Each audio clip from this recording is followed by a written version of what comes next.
to look at of the bead, and tied it to local worship and many things.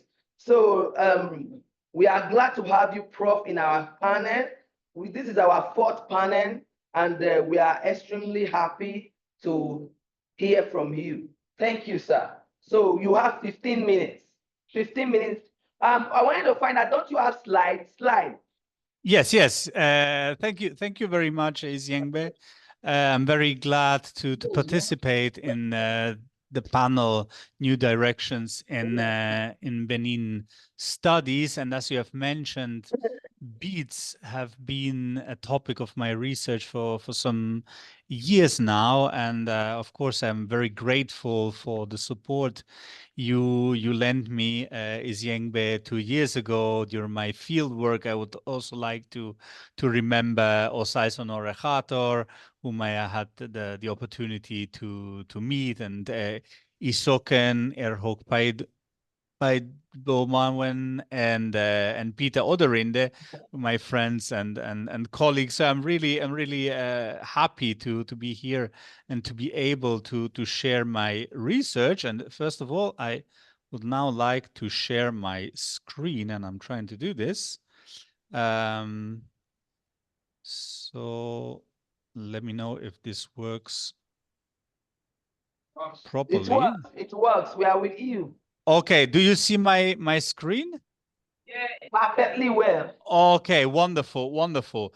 So as I'm talking to colleagues who are much more expert than I am on the history and culture of Benin, I think I only have to briefly mention how important actually coral beads, which are called ivie in Edo, are for the Benin monarchy and the history of this monarchy. I would just like to briefly recall that coral, ivie, is associated with royalty. It is a prerogative of the Oba to wear them, and it is a prerogative of the Oba to give coral beads to his subjects and to allow them to wear specific items made of coral. Coral also bears important ritual meanings and is associated with the sea deity Olokun, as we shall see later on in my talk. Now, and yes, and here you have a few pictures of the coronation ceremony 8 years ago of Oba Ebuare the second, which was broadly televised and streamed on national television and social media. So here you really see the Oba in his heavy coral bead attire, and also high-ranking officers and wives of the king adorned with luxurious coral bead attire. Now, over the last decades, while this is like the core aspect of coral in Edo culture is being associated with the palace, with the monarchy, with the high-ranking officers appointed by the Oba. Over the last decades, we have witnessed in post-colonial Nigeria a broad increase, a proliferation in the use of coral beads and a routing of coral beads in popular culture. Now, I would say that in an increasingly globalized context, coral bead attire embody not only the monarchy itself, but more generally, they represent Benin culture, both in Nigeria, but also in the diaspora, as you can see in this YouTube video, which was shot in Cork, in Ireland, in a Irish Nigerian wedding there as well. Coral beads stand for Bini culture. Now, ivie, I would argue, has become omnipresent on social media, in weddings, in music videos, and in advertising. And the increasing demand for coral jewels has been fueled by massive imports of Asian coral. So you can see on this TikTok screenshot, you can see a couple wearing jewels made of Asian coral. Asian coral tends to be rather thick and bright in color, not so dark red as other coral types. Or it has also been fueled by the production and the import of coral bead imitations which are made both in plastic, as I would say here on the Maggi advertising, we have a lady adorned with plastic imitations of coral beads, or in ceramic imitations.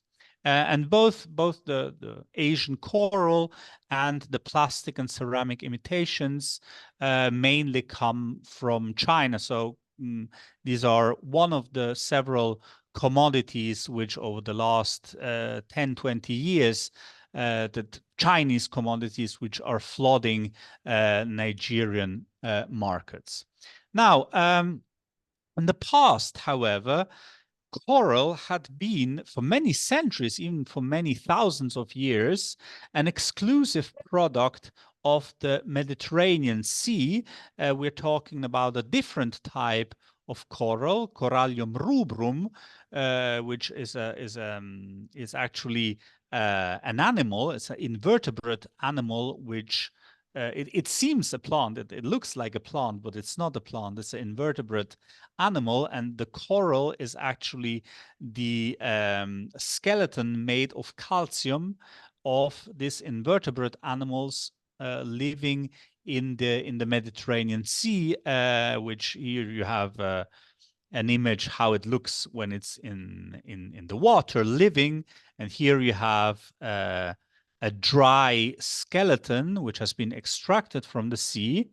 And Mediterranean coral, you can see, has much thinner branches with respect to Asian coral, and it's homogeneously dark red. So it's a very intense red color, and it can be transformed into these very homogeneous red beads, and it actually has been transformed into beads for more than 2,000 years. Today, in my paper, I would like to address the question, how did red coral beads arrive in Benin? How did they arrive there? Because they do not come, red coral is not an animal which grows in the Atlantic Oceans, not in the bite of the Benin, so it comes from far away. How did it arrive, and how did it become, 5 centuries ago, a precious regalia associated with the monarchy in Benin? To address this question, I would like to take one huge step back in time. I would like to take you 2,000 years back in time to a Roman author, Pliny the Elder. It was a Roman natural scientist living in the 1st century Common Era, who in his Naturalis Historia, so the history of nature, he wrote this big book on the history of nature. And there he gave a lengthy description on the uses of coral in the Euro-Mediterranean world, but so basically in the Roman Empire, but also outside of the Roman Empire. So the first aspect which he mentions is, of course, jewels. People liked coral, used coral, even though coral is not a stone, technically speaking, but it's the skeleton of an animal, but it's considered, in practically speaking, as a gemstone. So it was used as a jewel, and especially among the Celtic and Germanic tribes living in modern day France, Switzerland, and Germany, they were very fond of Mediterranean coral beads, and they would use them to make jewels. In the Mediterranean itself, in the Mediterranean area itself, coral was often used as a medicine. So it was grinded into powder and then used to heal a variety of illnesses, because it was thought to be very effective as a medicine. Or it was used as an amulet, a protective amulet against malevolent magic. And last but not least, starting from the 1st century Common Era, it was exported from the Mediterranean through Egypt to India. Already 2,000 years ago, Indian consumers were very keen in receiving Mediterranean coral. So there has been, over the last 2,000 years, quite some coral trade from the Euro-Mediterranean space through Egypt, through the Red Sea to South Asia. Now, these functions, these meanings associated to coral have remained rather stable over many centuries, even more than I would say almost 2,000 years. And if we make a jump, if we jump into the 16th century, we see that now in Europe, which has completely been transformed, the Roman Empire is not there any longer. Europe is not pagan any longer. Europe has become a Christianized region, but red coral is still used, for example, as a protective amulet, especially for children. So we have these Italian Renaissance, so in one case an Italian, in one case a Flemish Renaissance painter, Agnolo Bronzino and Peter Paul Rubens, who depict children wearing coral, in one case a branch of coral, in the other case a necklace made of beads. They wear coral as a protective amulet against evil magic, which could harm them. Also, Europe, as I've told you, I mean, Europe has become Christianized in the meantime. And so it's very interesting to see how baby Jesus depicted, which is, of course, a very popular theme in early modern painting in Europe, is frequently depicted, especially in Italian Renaissance painting, wearing branches of coral. And here we can say that depicting Jesus, baby Jesus wearing coral, has a twofold meaning. On the one hand, of course, it highlights the humanity of Jesus. So baby Jesus is a baby. It's just a human baby. And as such, of course, the baby wears coral, like all babies in Italy were wearing coral as a protective amulet. At the same time, it's Jesus. So in his case, the blood red color of the coral foreshadows the sacrificial death of Jesus on the cross. So we have this double meaning in the case of Jesus. And it shows that somehow the Christianization of Europe did not suppress the old pagan cultural meanings associated to coral in the Mediterranean world, but rather it added a new layer of meaning to these associations, cultural magic ideas associated with coral. Now, also we have to highlight that coral beads continued to be exported to South and East Asia through and to places as distant as Mongolia, Tibet, India, China, through the so-called Silk routes. That is, through those continental and maritime trade routes connecting the Euro-Mediterranean space with South and East Asia. So all along the Middle Ages, coral beads constitute one important Euro-Mediterranean commodity, which is sent eastwards to Asian markets. And for example, here you have some Tibetan jewels, so really on the highlands of Tibet, thousands and thousands of miles away from the from the Mediterranean, coral was highly prized as a gemstone and has been for centuries a precious jewel. So in the Mediterranean itself, the most important players in the coral business were the merchants of Barcelona, Marseille, Genoa, Pisa, Livorno, and Trapani. So the triangles here. The merchants from these cities would hire fishermen to go to these regions, so to the coasts of Corsica, Sardinia, and especially to the coasts of Algeria and Tunis, where most coral was growing on the water. And the fishers would fish these corals from the deep sea and then bring it back to the port cities, where the raw coral branches were transformed into small beads. And these beads were then sent up to the 15th century. They were mainly sent to Alexandria in Egypt, and from thence to the Red Sea and to India. Now, in the late 15th century, there is a huge shift in trade directions, and Lisbon in Portugal, on the shores of the Atlantic Ocean, becomes the main hub, the main re-export hub for coral. And that's because in 1498, the Portuguese seafarer Vasco da Gama established a new oceanic trade route, circumnavigating Africa and reaching India through the Atlantic and the Indian Ocean.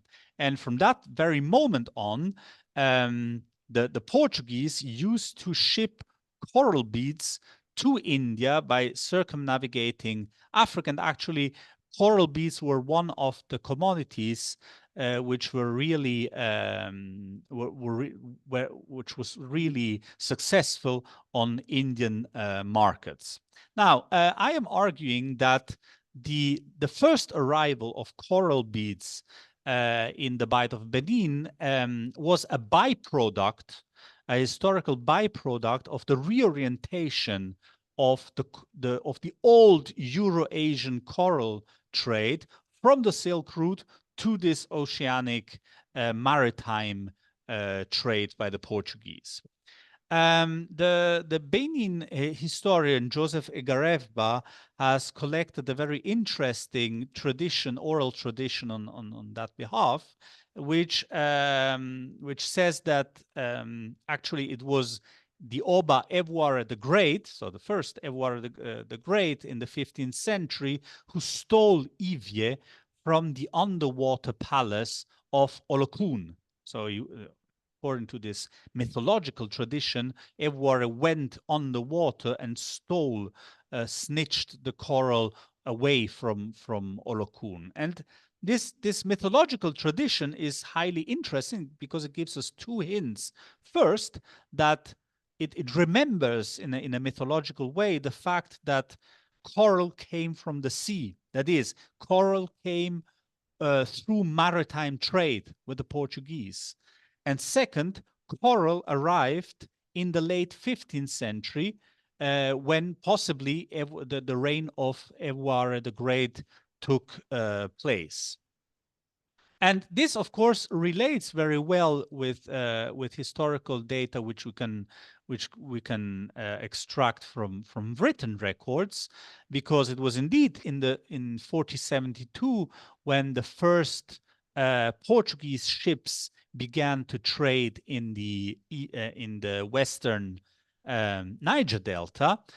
So possibly in the last years of Oba Evuare's reign. And second, in 1486, the Portuguese sent their first embassy to the court of Oba Ozolua. So indeed, we can from this we can extract some hypotheses. First hypothesis I'm making is that the first coral beads were brought to Benin by the Portuguese in the 1470s and 1480s.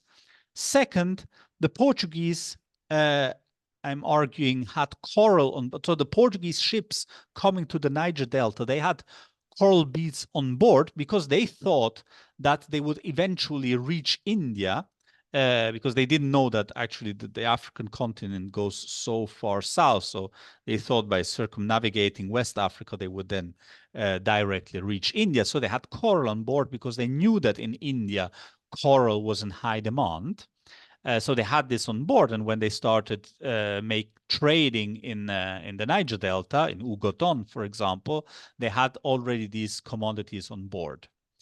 Now, the next point is, of course, that it was the Portuguese who brought coral, but the coral did not came from Portugal, but the Portuguese imported the coral from northern and central Italy, and they did so probably thanks to a Florentine merchant called Bartolomeo Marchionni, which in these years, in the 4070s and 4080s, was already heavily investing into the Portuguese African trade. And he was a Florentine, so he came from Tuscany, which is one of the core regions of coral bead making in Italy. And the last hypothesis is that in Benin, coral beads were immediately appreciated. So the Bini, they had an immediate affection for these commodities because glass beads and stone beads, for example, the orange-looking carnelian beads, they already had a high symbolic and economic value in the Bight of Benin. So the coral beads were a kind of a new commodity, but which entered into a market which was already very bead, which was already fancying beads, let's say. And thus, this was a very well-functioning encounter between Mediterranean beads and the pre-existing demand in gemstone beads in Benin. And following these first encounters, then the European merchants continued to export coral beads to the Bight of Benin over the subsequent centuries. Until then, in the late 19th century, and especially in the 20th century, Asian producers began then to export Asian coral beads. But that's another story. And I thank you very much for giving me the opportunity to present. Thank you, Professor Roberto. This was really interesting. You got me from the beginning of the presentation up to the final processes. It was really interesting. And we'll take the second presenter. Please note your questions for Professor Roberto. He needs your feedback on EVA. We'll quickly take the second presenter who is online now, and he's no other person than Dr. Lucky Iwosa Ubude. He's going to be talking on Benin artifacts in Switzerland, the Benin Historical Museum perspective. So right now, are you back from Switzerland, Lucky? Are you? Unmute yourself. We cannot hear you. Unmute yourself. He's actually on a postdoc program and is working on Benin bronze in Switzerland. So let's hear from Lucky. How are you? It's been a while. Fine. I'm good. Yeah, fine. I'm good. So you have 10 minutes. Oh, that is quite that's quite interesting. 10 minutes. Okay, that would be great. So quickly, let me just speak to my paper. Yeah, thank you so much, my dear sister. Yeah, it's great to see you guys again. And today, oh, I hope I'll get. Okay, I'm trying to get. Right. We can hear you. We can hear you. Okay. That's the slide you can share with us. Yeah. I'm trying to see to share my screen.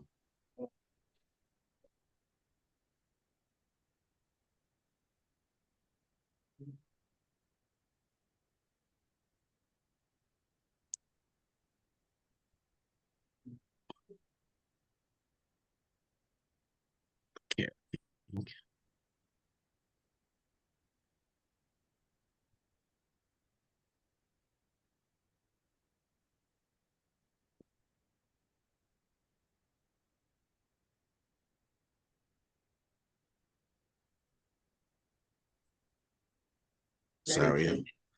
Yeah, I'm kind of stuck. Yeah.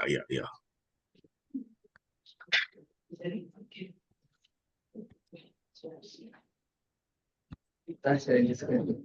Now, when you say that, it's with my snap bronze, and you know, years for Yeah, I'm kind of stuck. Yeah. People share and then click on the file, then you share. So click Yeah, on the yeah. file, then share. Click on the file, then share. Yeah, I'm trying to click on the file to share, but it's not. Okay, we can see your slide now. Okay, Lucky, can you we see can see now? your slide now. Yes, we can see your slide. Okay, thank you. Okay, yeah. Thanks so much. In 10 minutes, I should be done. Yeah. Basically, yeah. This work just. I'm trying to take a look at the Benin artifact in Switzerland, looking at the Benin Historical Museum perspective, and basically, I'm trying to look at how the Benin Historical Museum has responded to the Benin artifact in its collection. And basically, Benin artifact arrived in Switzerland in 1899. And since then, a whole lot of the objects were bought from third parties. And as of today, there are over 100 objects in Swiss public museums and private collection. So roughly, there are 96 objects in Swiss 8 public museums, and in understanding how the Benin objects got to Switzerland, it is important to know that most of them were traced to the 1897 British invasion of the Benin Kingdom. And several scholars have done several works on the British invasion of the Benin Kingdom in February 1897, whereby thousands upon thousands of Benin artifacts were illegally trafficked to London, where it was auctioned to several art collectors and museums across the world. And so as of today, Benin artifact can be found in over 162 museums and galleries. So in the case of Switzerland, we have 100 museum objects in Swiss public museums and private collections, while there are 96 objects in Swiss public museums. So we must note that Switzerland was not involved in any colonial possession, because it was more, its citizens were more interested in participating in the colonies as for cultural reasons, for economic reasons, and also for scientific purposes.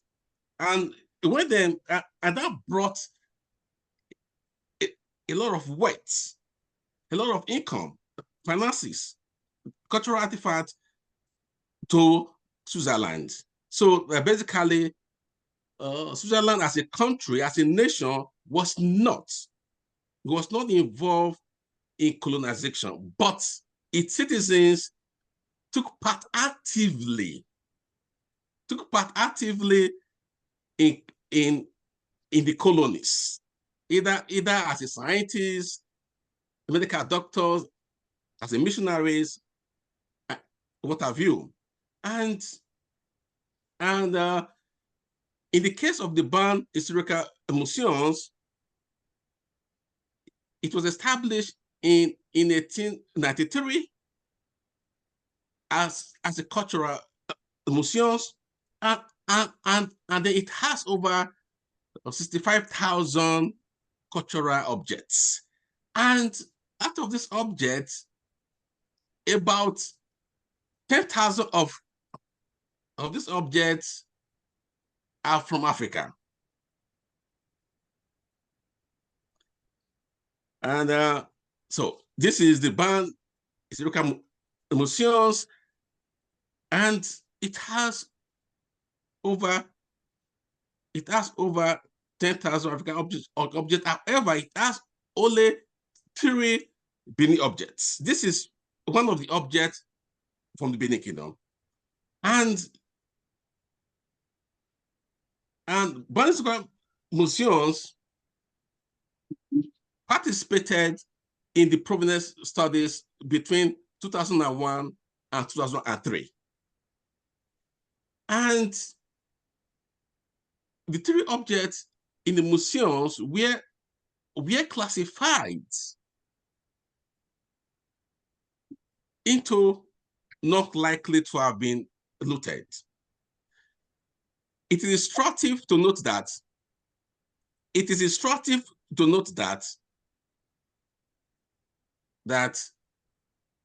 these 3 objects were acquired between 1903 and 1995.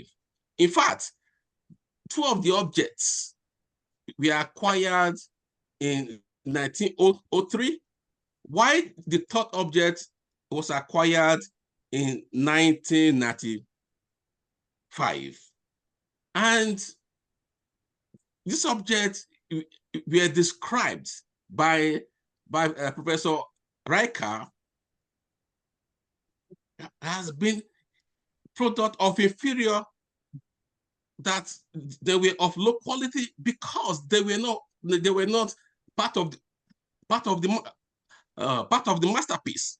Mind you, what made most museums in Europe to go after the Benin artifacts was because it was regarded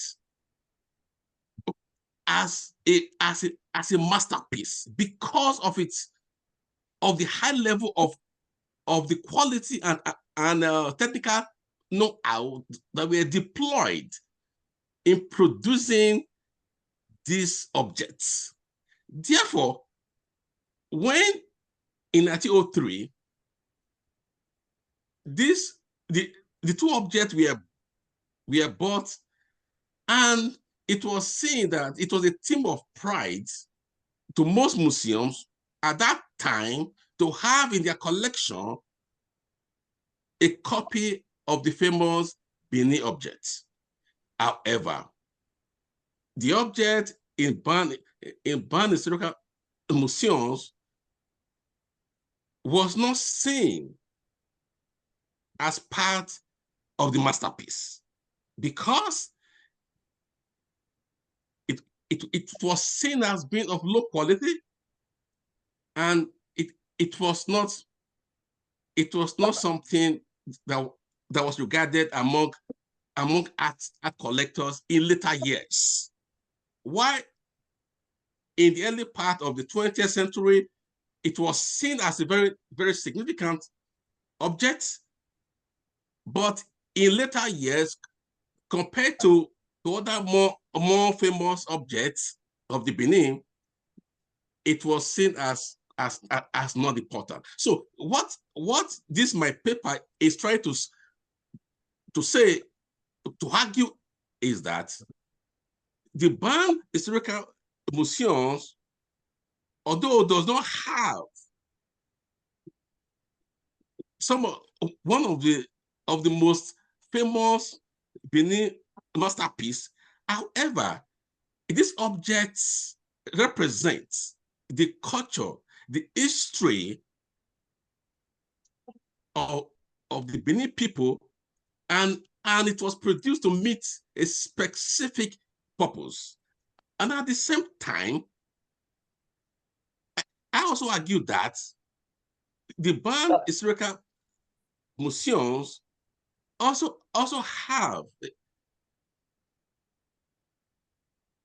a position in engaging with the Nigerian groups for the restitution of this object if it was traced to be part of those that were looted in 1897. So going forward now,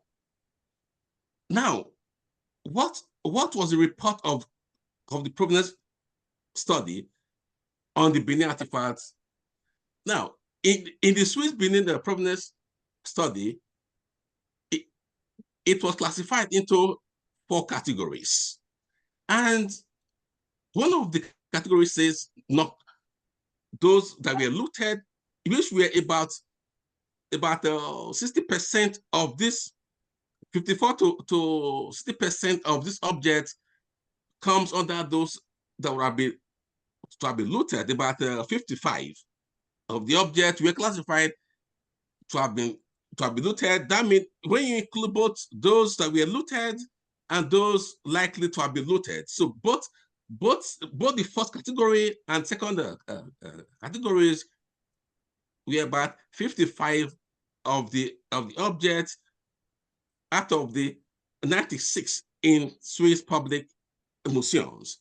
And then the third says not likely to have been looted, and then the last category state not looted. Now, the 3 objects in Ban historical museums, according to the report of the Swiss provenance study, said none of them were likely to have been looted. Therefore, how does this work come in?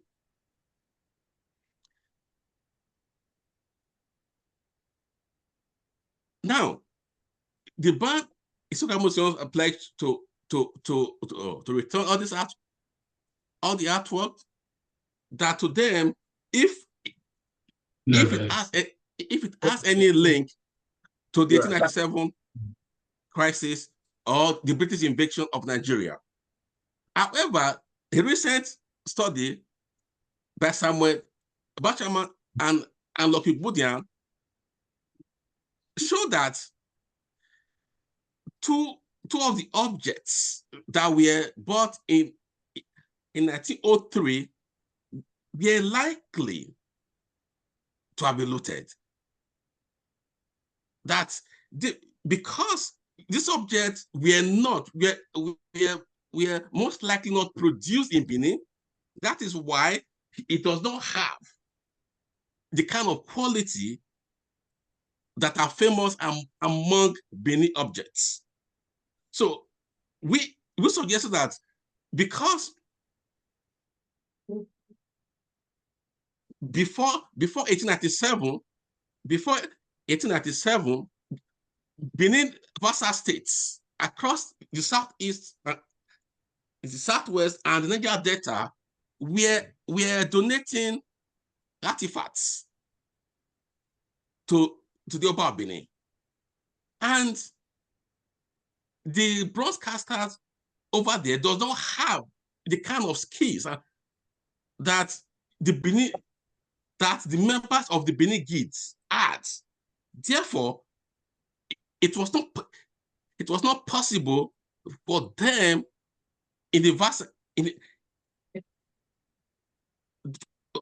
for the casters and the art producers in the vassal states to produce a more quality object comparable to the members of the Benin Guild. So our argument was also supported by the opinion of one of those that participated in the Swiss Benin provenance studies, named Professor Aronsoye. So now we took time to engage in a deeper research on it. And then we suggested, we argue, as suggested, for a deeper study on this. And then in this paper, what deeper argue that the BAM historical museums has established a network for further collaboration between Nigerian and African scholars with the museums. And this has led to further publications on it. So basically, the BAM historical museums is interested and deeply engaged in collaborating with African and Nigerian governments in ensuring that these artworks that are part of those that were looted in 1897 return back to Nigeria. In concluding my talk, I will say that although there are some curators who have argued that there should be a conditional returns of the Benin artifact in Swiss museums. However, the BAM historical museums directors and the owners, including the curator, are more interested in engaging with Nigerian government and scholars and professionals towards providing justice, towards promoting justice and cultural exchange between both countries. Yeah, thank you so much.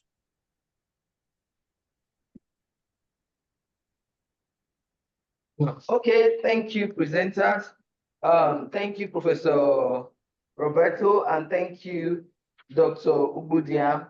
These were beautiful papers, and the arguments about the issues on bronze started this morning. I think this is the third paper on bronze. I think we still have one more. Okay, the other one is on monuments, isn't it? Okay, monuments. So this is quite interesting. Oh,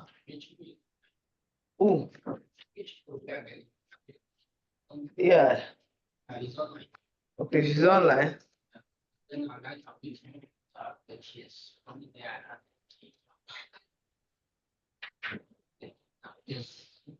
Okay, let's take questions for these first two papers before we take a Chuku. Because you see what Professor Roberto was able to do for us. He took us into the line of history. In fact, for me, I was amazed. I did not even know that Jesus Christ wore beads. You know, it's amazing. And you see the connection of what Professor Roberto was able to do. He brought the use of beads to drive evil spirits. And you know that while we too were growing up in Benin, they always tie beads on all of us, children. We did not know the meaning of these things. So it is now that I'm remembering the reason for our beads. Edits, even up to now, people still tie beads on kids, both hands like this, you know. So these are you know, spiritual things. You know, the connectivity, and looking at where the bead is coming from and how the Benin people have come to embrace it is like a uniform. You see the bead that the Oba of Benin, when he showed the picture of the Oba of Benin, if you know the weight of that bead that the Oba have to wear for coronation, you can't even imagine. You know that he's not a human being, it's a spirit. For him to be able to wear the weight. There was a day a commentator did an analysis on the weight of the bead that the Oba of Benin wears, and he checks with it.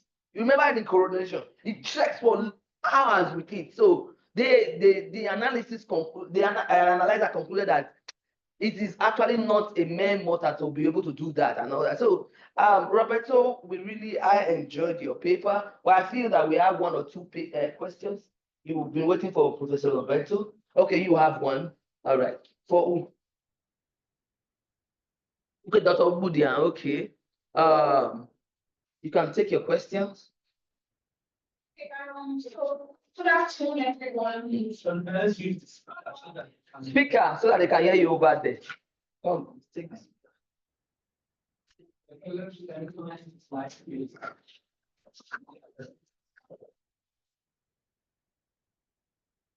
Good afternoon, everyone. I just want to react. Thank you so much, Dr. Budia, for that your paper presentation. I learned a thing or two. I want to quickly react about the Benin Museum not being impressed by the Benin bronzes that they have compared to the other, Benin bronzes in other museums that they've seen or they've experienced, or in other collections. My reaction would be, I'd say that African art is art for life's sake. It's not exactly, when compared or analyzed using Western aesthetic standards, it's not for aesthetics. They're not created for aesthetics most of the time, especially traditional arts, especially arts of that kind of civilization. And what is termed aesthetically appealing to the West would most likely not be, the interpretation of the owners. That being said, that might be one of the most powerful, artwork of its time, because art was made specifically for specific, programs, like rituals. Like if it's a ritual artwork now, there might be less detail. It might be stylized a certain way. It might be rendered a certain way. I'm not sure if I saw clearly, but the artwork looked like, somebody was putting hands on the head of two people. If I noticed correctly. And I was just telling the person beside me that might be one of the most powerful. That might just be how power is transferred. So the Ben cannot categorically say that they have one of the least, significant works in their collection. They just need to understand what work they have to understand its power and its aesthetics in the African context. That's one. And then that's my my contribution. And then my second question, the second comment I want to make is, I commend the Benin Museum for their willingness and openness in their willingness to return these bronzes. Because you mentioned quite a number of times in your presentation that they're willing to return anyone that's very commendable of the Benin. However, towards the end, you then mentioned that they would do this, they will repatriate conditionally.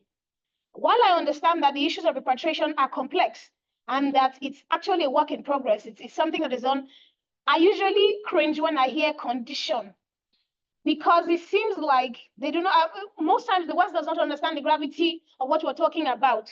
You cannot beat a child and determine how they will cry. And this is not even a child we're talking about, this is a whole civilization. People, decimation, indigenous systems lost. And then you're bringing them back after you've stripped power, you've stripped confidence, you've stripped systems, and you state that you're bringing them back conditionally. Made millions, built a system of capitalism where you profit off of that system, and then you are mentioning that you would do it conditionally. I think that when it comes to conditions, that should not be. I think we should always put collaboration first when we're making presentations like this. I'm talking about from the Western perspective, not from you. I'm saying when it's just a feedback to them through you, that return number one, and then collaboration number two, and then the conditions will be just because they've already had a temporary relationship with the bronzes. They would like to, see to the welfare as it returns home. Not that they would return with conditions. If you understand what I mean, it just shuts the door to anybody that, when somebody from Benin that has experienced loss hears that, it kind of just shuts it's a bit, it adds to the trauma. So that's my own reaction. And I hope that, you know, they get to hear this. Thank you very much. Great job. Thank you for your comments. Thank you for your comments. Dr. Budian, would you like to respond? Okay, you have a question for Professor Roberto? Okay, all right.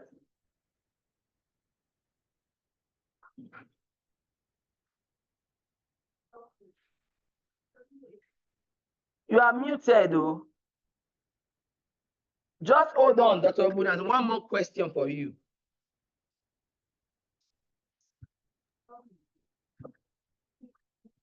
Thank you for your work, which I really appreciated the amount of time and energy put in for this research work. But there seems to be conflict when I was listening to you as to whether it's 3 Antifa that's in the museum or they had up to 100. That's my number one question for you. So please make it clear whether it's 100 or it's 3 that's only in the, because your first part of your lecture you talked about 100 in their museum or 96. Later I'm hearing only 3 in there. So please make that clear. That's number one.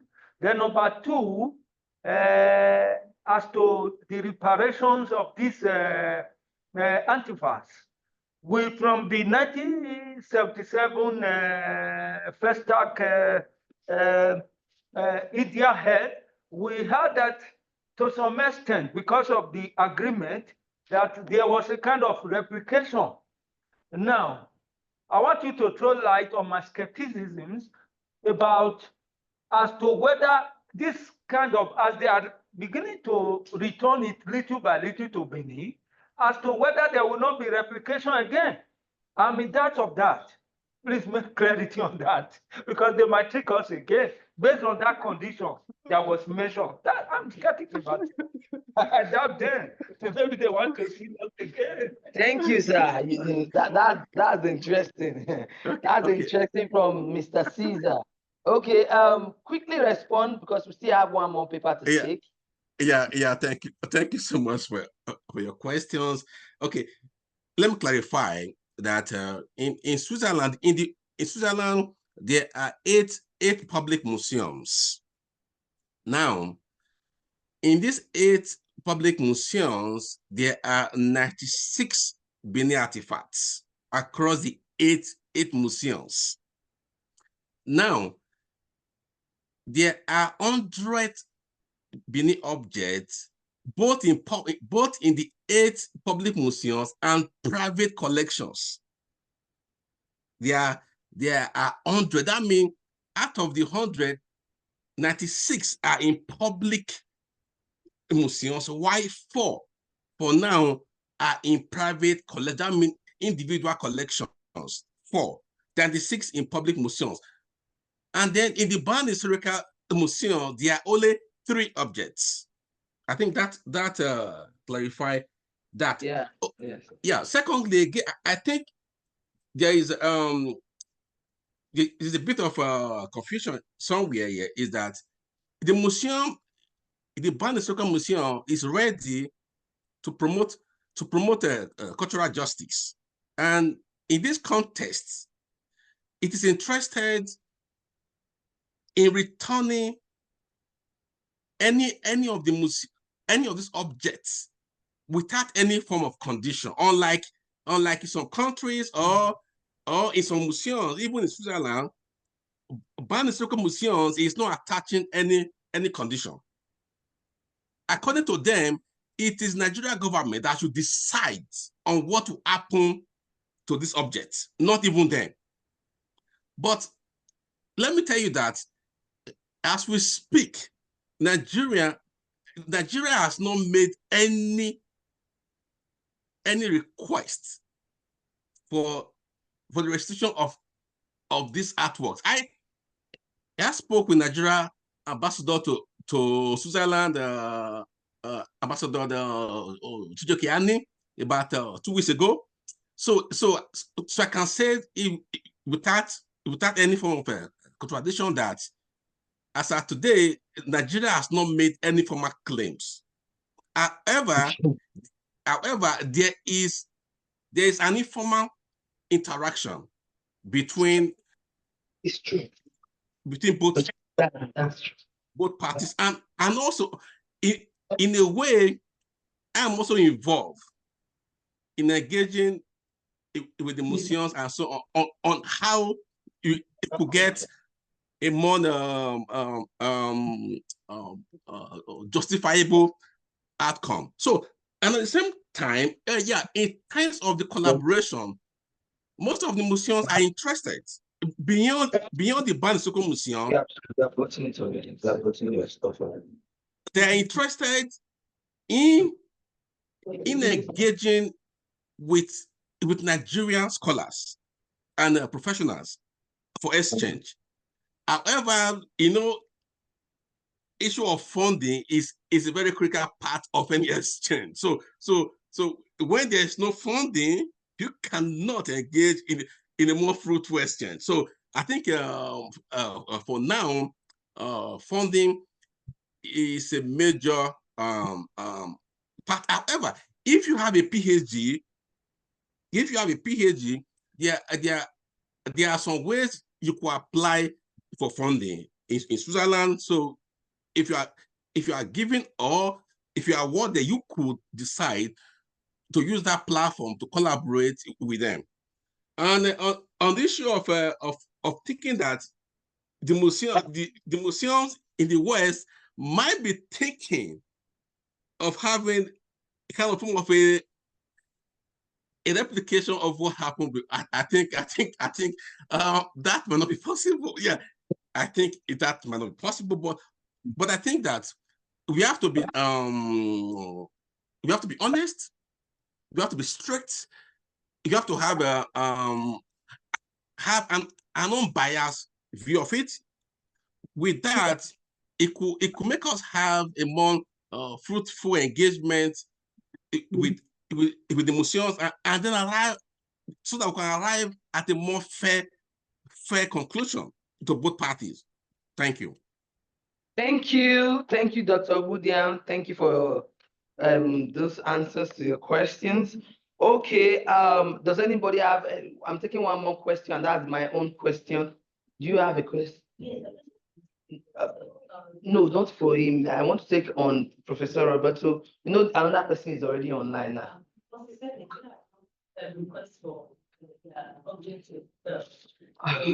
the results we said that I wanted to ask if they are kind of Swiss Benin initiative, because I happen to be a research assistant to the principal researcher in that Swiss Benin initiative. Okay, Lucky, can you hear her? You said that Nigeria has not requested for their object. You said you were with the ambassador recently. So she is saying that she was part of the Swiss Benin initiative, the one that Bokum brought around here.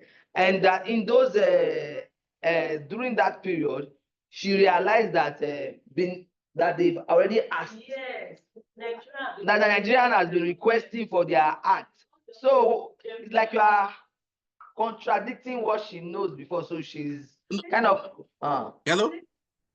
Yeah. I can tell you authoritatively as I speak that Nigeria has not made any formal request, any formal claim for the return of these objects. I can say it authoritatively that I met with the ambassador 2 weeks ago, and then people discuss all this. So I will not tell you why. I will not say it publicly why Nigeria has not made any request. And I know, I already know. That's what I'm telling her. I know why they've not made requests. They've not made any requests. You don't know. They've not made any formal requests. Yes. I understand perfectly well, my brother. So thank you.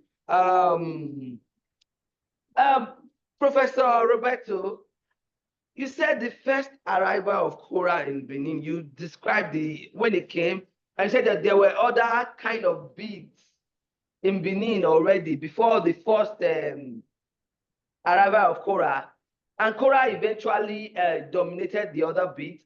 Professor Roberto, can you hear me? Yes, yes. Okay, so after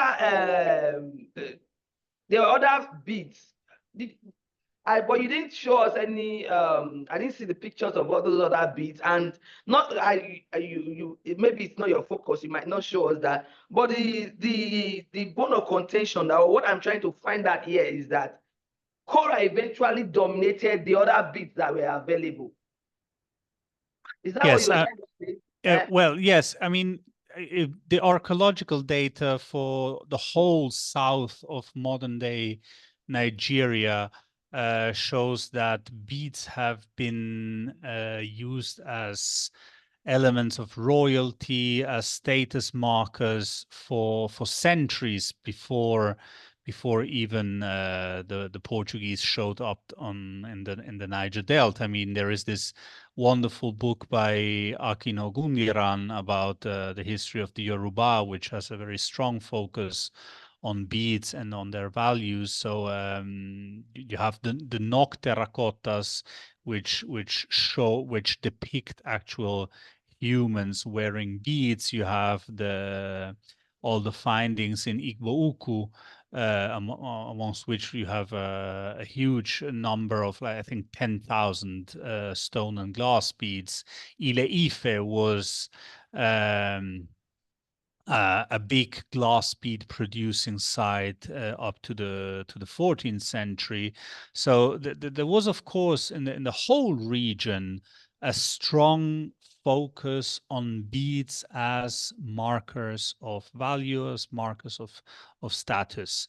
And probably as the findings of Igbo Uku show, there was also a long distance trade in beads. I mean, some of the carnelian, it's disputed, but some of the carnelian beads found in Igbo Uku might have come through trans-Saharan trade.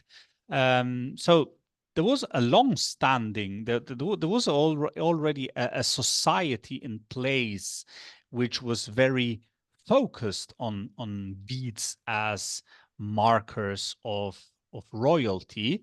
And of course the story goes that the Oba monarchy was a dynasty of coming from Ile Ife, so from Yoruba land. So then, of course, beads would have been the major marker of this royalty. Now, in such a context, you can imagine, for example, carnelian beads or glass beads. They tend to be not perfectly homogeneous in first place, the color, and in second place, there were no intense red beads. Carnelian is kind of orange. Glass beads tended to have other chromatic aspects, but not dark red. Now you imagine that in such a context, which is already very focused on beads as status marker, there is a new product coming in, and it's a product of perfectly homogeneous red. It immediately appears as something high value, and something responding in even exaggerating a pre-existing demand in precious beads. So my hypothesis is this, that the new product arrived in a society which was already highly demanding beads, and it offered, at the same time, it offered something new, that is this perfectly homogeneous, intense red, which then you can associate, of course, red, and this is a universal aspect, you can associate red with blood and with the sacrificial value of blood that is also, for example, used in the Ugie festival, where the beads used to be the mystical power of the beads used to be regenerated through sacrificial blood. Okay, thank you, Prof. Thank you. We'll take the last paper. Thank you. Is she online? Thank you. She's unstable. Okay. She said she's trying to get in and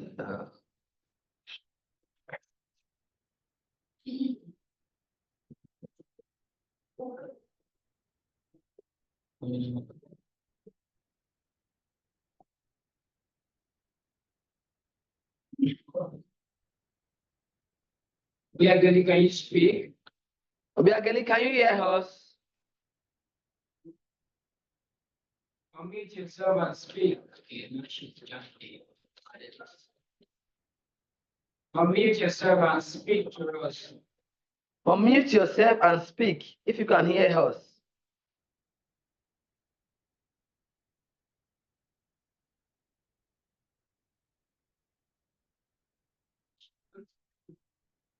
Okay.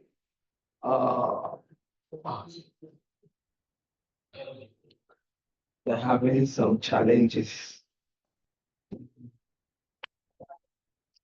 So I've chatted her up.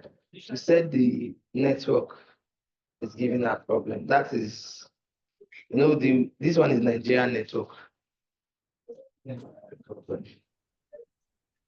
I'm on now. Can you hear me?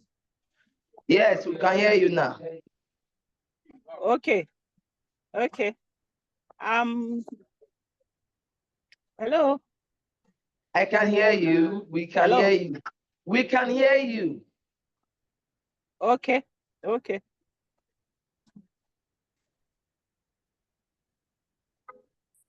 Okay. I'm going to be talking on the topic between tradition.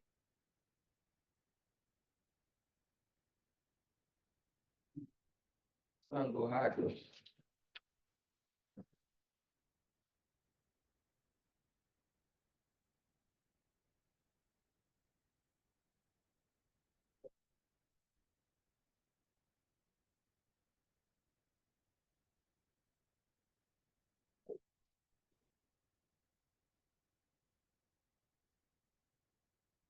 Hello. Can you hear us? Okay, she's offline again. Okay. What can we do? From my end. From my hand, and there's nothing we can do. Okay. Let me see if I can reach her. Maybe she should move. In Nigeria, when you are looking for network, we'll be moving from one corner to the other, and we should pursue the network somewhere. That's why physical presentation is better when you are around.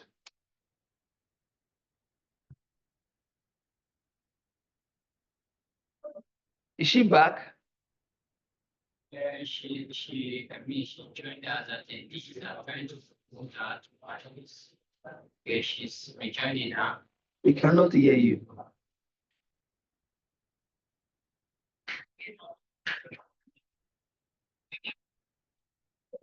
No, no, you have not said anything.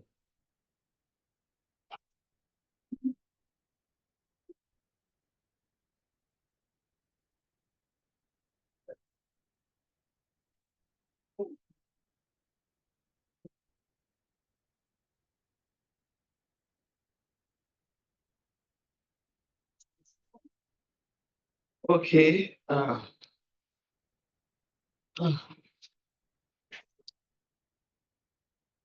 Obiageli, can you hear us? Obiageli?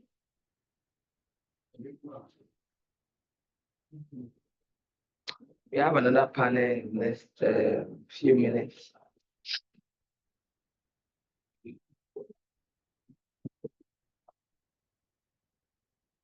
So, from my end. So there's nothing we can do about it.